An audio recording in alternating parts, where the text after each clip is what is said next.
Hi, എല്ലാവർക്കും നമസ്കാരം. അപ്പം നമ്മുടെ കല്യാണം കഴിഞ്ഞിട്ടിപ്പോൾ 3 ദിവസമായി. അപ്പോൾ ഞങ്ങൾ ഇന്നിപ്പോൾ വയനാട്ടിലോട്ട് പോകാൻ വേണ്ടി നിൽക്കുകയാണ്. 2 ദിവസമായിട്ട് പോകാൻ വേണ്ടി പറ്റിയിട്ടില്ല. നമ്മളെ വയനാട്ടിലെ അവസ്ഥ എല്ലാവർക്കും അറിയാമെന്ന് വിചാരിക്കുന്നു. അപ്പം നിങ്ങൾ ക്യാപ്ഷൻ വായിച്ച് കാണും, നമ്മളെ കല്യാണം ക്യാൻസൽ ചെയ്തു എന്നുള്ളത്. അപ്പം അതായത് നിക്കാഹ് ഓൾറെഡി കഴിഞ്ഞു. ഇപ്പം ഈ കഴിഞ്ഞ ജൂലൈ 28-ന് കൊടുങ്ങല്ലൂർ വെച്ചിട്ട് നിക്കാഹ് കഴിഞ്ഞു. അപ്പം ഈ വരുന്ന ആഗസ്റ്റ് 4-ാം തീയതി വയനാട് കൽപ്പറ്റ വെച്ചിട്ടായിരുന്നു നമ്മളെ റിസപ്ഷനും ബാക്കിയുള്ള പരിപാടീസൊക്കെ പ്ലാൻ ചെയ്തിട്ടുണ്ടായിരുന്നത്. അപ്പം അതിൻ്റെ മുന്നേ ഈ വരുന്ന 1-ാം തീയതി നമ്മുടെ ബാച്ചിലർ പാർട്ടിയും ഗ്രൂം ടു ബിയും, പിന്നെ 2-ാം തീയതി ഹൽദി, 3-ാം തീയതി തലേന്ന് അന്ന് കുറേ പ്രോഗ്രാം DJ. അപ്പം പിന്നെ 4-ാം തീയതി കല്യാണം. 2200 പേരെ പരിപാടിയായിരുന്നു നാട്ടിൽ. അപ്പം നമ്മളത് തൽക്കാലമായിട്ട് ക്യാൻസൽ ചെയ്യാൻ വേണ്ടി തീരുമാനിച്ചിട്ടുണ്ട്. അപ്പം എല്ലാവരും ശിങ്കു ഓക്കെ അല്ലേ അതിന്? അപ്പം ഞാൻ മാത്രം എടുത്ത ഡിസിഷൻ അല്ല, മെയിൻ ഡിസിഷൻ എൻ്റെ തന്നെ ആയിരുന്നു. അപ്പോൾ ഈ ഒരു സാഹചര്യത്തിൽ കല്യാണം എന്ന് പറയുന്നത് ശരിക്കും പറഞ്ഞ ഒരു ആഘോഷമാണ്. അപ്പോൾ നമ്മളവിടെ ഈ ഒരു അവസ്ഥയിൽ വെച്ചിട്ട് നമ്മൾ കല്യാണം കഴിച്ച് ആഘോഷിക്കുക എന്ന് പറയുന്നത് അതൊരു പ്രാക്ടിക്കലായിട്ടുള്ള ഒരു കാര്യമല്ല. അപ്പം കല്യാണം ഇപ്പോൾ തൽക്കാലത്തേക്ക് പോസ്റ്റ്പോൺ ചെയ്യുക എന്നുള്ളത്, പിന്നെ കുറേ പേര് പറഞ്ഞ് ചെറിയൊരു പരിപാടിയാക്കി വെച്ചുകൂടെ എന്ന് പറഞ്ഞു. അത് പറ്റില്ല. നമ്മളൊരു കല്യാണം എന്ന് പറയുമ്പോൾ അതിൻ്റെ കല്യാണം എന്ന് പറഞ്ഞൊരു ആഘോഷമാണ്. നമ്മളെ ജീവിതത്തിൽ ഒരു വട്ടം മാത്രം നടക്കുന്ന ഒരു ബ്യൂട്ടിഫുൾ മൊമെൻ്റാണ്. അപ്പം അത് നമ്മൾ ഇങ്ങനൊരു സാഹചര്യത്തിൽ വെച്ച്, അപ്പം അതായത് നമ്മളിപ്പം ഞാൻ വയനാട് കൽപ്പറ്റ, നമ്മളെ പിന്നെ മുണ്ടക്കയം എന്ന് പറയുന്നത് 10-25 കിലോമീറ്റർ അപ്പുറത്താണ്. അളിയൻ മേപ്പാടിക്കാരനാണ്. അപ്പം അളിയനൊക്കെ പങ്കെടുക്കുമ്പോൾ എല്ലാവർക്കും ഒരു സന്തോഷം വേണം. ഞാൻ പേഴ്സണലി കല്യാണം വിളിച്ച ഒരാൾ ആ ദുരന്തത്തിൽ പോയിട്ടുണ്ട്. അപ്പം പിന്നെ നമ്മളെ കുടുംബത്തിൽ ആരും ഇല്ല. അപ്പം കല്യാണം വേണമെങ്കിൽ നമുക്ക് വെക്കാം, പരിപാടി നടത്താം, അതൊന്നും കുഴപ്പമില്ല. പക്ഷെ നമ്മൾ കല്യാണം വിളിച്ച ആൾക്കാർ, അവരെ ഫാമിലീസ് ഉള്ള ആൾക്കാരൊക്കെ ഈ ദുരന്തത്തിൽ മരിച്ചിട്ടൊക്കെ ഉണ്ട്. അപ്പോൾ നമ്മൾ ഈ സമയത്ത് ഈ കല്യാണം വെച്ച് ആഘോഷിക്കുക എന്ന് പറയുന്നത് ഒട്ടും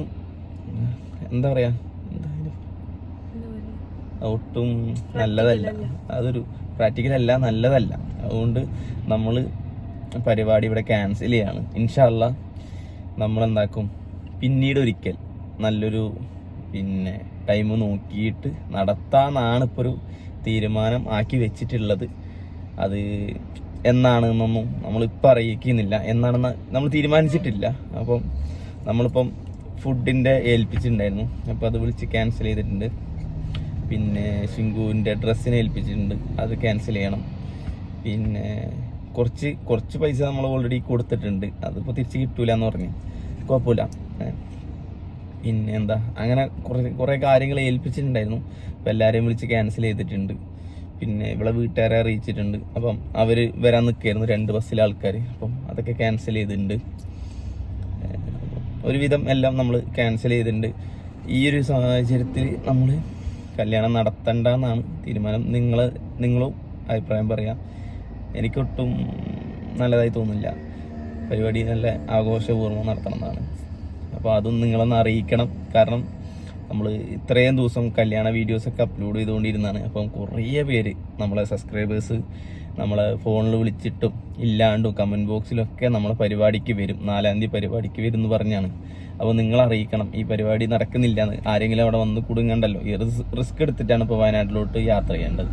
അപ്പം ആരും 4-ാം തീയതി പരിപാടി ഇല്ല, പരിപാടിക്ക് വരണ്ട എന്ന് പറയാൻ വേണ്ടിയിട്ടാണ് ഈ വീഡിയോ ചെയ്യുന്നത്.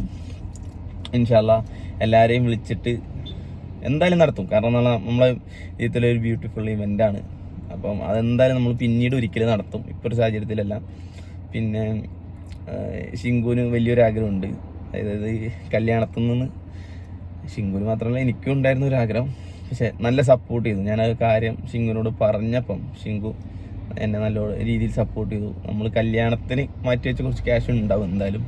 അപ്പം അതിൽ നിന്ന് കുറച്ച് എടുത്തിട്ട് നമുക്ക് ഈ ദുരിതത്തിൽ ആപത്ത് പറ്റി ആർക്കെങ്കിലും നമ്മൾ കൊടുക്കാം. ഇപ്പോഴല്ല, ഈ ഒരു സാഹചര്യത്തിൽ നമ്മളവിടെ പോയി ഇടപെട്ട് കൊടുക്കണ്ടെന്ന് പറഞ്ഞാൽ എല്ലാം ഒന്ന് ഒതുങ്ങിയതിന് ശേഷം ആർക്കാണ് അർഹതപ്പെട്ട അവർക്ക് നമുക്ക് വീട് വെച്ച് കൊടുക്കാന്ന് ഞാൻ ആദ്യം വിചാരിച്ചേ. അപ്പൊ അത്രത്തോളം അപ്പൊ നമുക്ക് വീട് വെക്കാനുള്ളൊരു ബഡ്ജറ്റ് ഉണ്ടോ നോക്കണം. ഇല്ലെങ്കിൽ നമ്മളെ കഴിയുന്ന ഒരു എമൗണ്ട് ആർക്കെങ്കിലും കൊടുക്കുക, ഇല്ലെങ്കിൽ കുറച്ച് ആൾക്കാർക്ക് കൊടുക്കാം എന്നുള്ളത് ഞങ്ങൾ തീരുമാനിച്ചിട്ടുണ്ട്. ഇൻഷാ അല്ലാഹ് ഒക്കെ പറ്റുമെന്ന് വിചാരിക്കുന്നു. അപ്പം എല്ലാം ഒതുങ്ങിയിട്ട് ഞങ്ങൾ അവിടെ പോയിട്ട് നമ്മളെന്നെ കൊണ്ട് കൊടുക്കാന്നുള്ള രീതിയിലാണ്. അപ്പം ഇപ്പം എന്തായാലും അവിടെ രക്ഷാപ്രവർത്തനം കാര്യങ്ങളൊക്കെ നടക്കുകയാണ്. അത് മുന്നോട്ട് നല്ല രീതിയിൽ പോട്ടെ.